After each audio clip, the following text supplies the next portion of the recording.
ಎನ್ನ ಬದ ವಿಜಯಲಕ್ಷ್ಮಿ ಶೆಟ್ಟಿ ಯಾನ್ ಮಾಬಲ್ ಶೆಟ್ರನ ಬಡೇದಿ ಆರ್ನ ಪಪ್ಪ ಫಕೀರಪ್ಪ ಶೆಟ್ಟಿ ಆರ್ ಈ ರಡ್ಡ್ ಕಟ್ಟೆಲ್ನ ಸುರು ಕಟ್ಟಾದಿನಿ ಪನ್ಪುನಕೆಂದ ಐದು ಬೊಕ್ಕ ಎಂಕುಲು ಪೋಯಿ ವರ್ಷಲ ಬೈದ ಐದು ಬೊಕ್ಕ ಪೋಯಿ ವರ್ಷ ಬತ್ತದ ಬಾರಿ ಖುಷಿ ಆಂಡ್ ತೂದು ಅಂಚ ಈ ವರ್ಷ ಎಂಕುಲು ಕ್ಯಾಲಿಫೋರ್ನಿಯಾಡ್ ಸ್ಯಾಂಡಿಯಾಗೋಡ್ ಉಪ್ಪುನಿ ಅಂಚ ಪೋಯಿ ಸರ್ತಿ ಬತ್ತದ ಐತ ಅನುಭವದ ಖುಷಿಯಾದ್ ಈ ಸರ್ತಿಲ ಬರ್ಕಂದಾಂಡ್ ಅಂಚ ಈ ಸರ್ತಿ ಎನ್ನ ಕಂಡನೆ ಮಾಬಲ್ ಶೆಟ್ರೆ ಬರ್ರಾಯ್ಜಿ ಯಾನ್ ಬತ್ತೆ ಯಾನ್ ದೇವಡ ನಟ್ಟುಂಡದನ್ನ ವರ್ಷ ವರ್ಷಲ ಇಡೆಗ್ ಬರ್ಪುನ ಅಂಚೆನೆ ಎತ್ತಾವಡ್ ಎಂದು ಪಂಡದು. ಇದು ಸರಿಸುಮಾರು ಒಂದು 100 ವರ್ಷ ಹತ್ತಿರ 100 ವರ್ಷದ ಹಿಂದೆ ನಮ್ಮ ಆನೆಮಜಲು ಕುಟುಂಬದ ಹಿರಿಯರಾದ ಆನೆಮಜಲು ಫಕೀರಪ್ಪ ಶೆಟ್ಟಿಯವರು ಈ ಎರಡು ಕಟ್ಟೆಯನ್ನ ನಿರ್ಮಾಣ ಮಾಡಿದ್ದಾರೆ.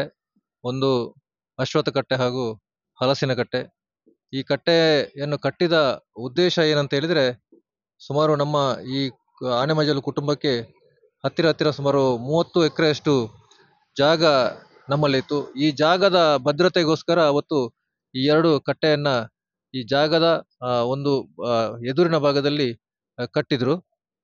ಈಗ ಸುಮಾರು 100 ವರ್ಷದಿಂದ ಈ ಎರಡು ಕಟ್ಟೆಯಲ್ಲಿ ಪುತ್ತೂರು ಮಹತೋಬರ ಮಹಾಲಿಂಗೇಶ್ವರ ದೇವರ ಕಟ್ಟೆ ಪೂಜೆ ಪ್ರತಿ ವರ್ಷ ಕೂಡ ಅತ್ಯಂತ ವಿಜೃಂಭಣೆಯಿಂದ ನಡೆಯುತ್ತಾ ಇದೆ. ಇವತ್ತು ಕೂಡ ನಮ್ಮ ಆನೆಮಜಲಿನ ಕುಟುಂಬದವರು ಈ ಎರಡು ಕಟ್ಟೆಯ ಎಲ್ಲ ಪೂಜಾ ವಿಧಿವಿಧಾನಗಳ ಕಾರ್ಯಕ್ರಮಗಳನ್ನ ನಡೆಸ್ತಾ ಬರ್ತಾ ಇದ್ದೇವೆ.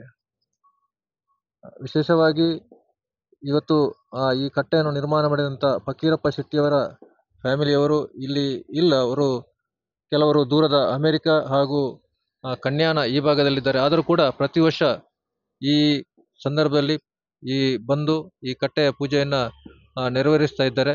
ಈ ವರ್ಷ ಕೂಡ ಅವರು ಬಂದಿದ್ದಾರೆ. ಕಳೆದ ವರ್ಷ ಅಮೆರಿಕದಿಂದ ಅವರ ಮಕ್ಕಳು ಕೂಡ ಈ ಪೂಜಾ ಸಂದರ್ಭದಲ್ಲಿ ಈ ಪೂಜಾ ಕಾರ್ಯಕ್ರಮದಲ್ಲಿ ಭಾಗವಹಿಸಿದ್ದಾರೆ.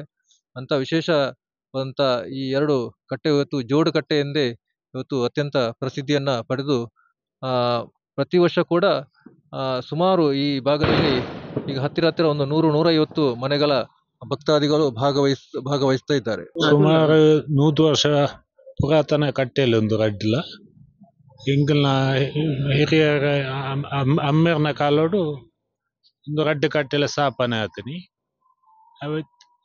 ಅವತ್ತು ಬುಕ್ಕ ಎಂಗ್ಲು ಇನಿ ಮುಟ್ಟ ಪ್ರತಿ ವರ್ಷಲ ನೆಟ್ಟು ಸೇವೆ ನಡಪಡ ಒಂದು ಬರೊಂದುಲ್ಲ.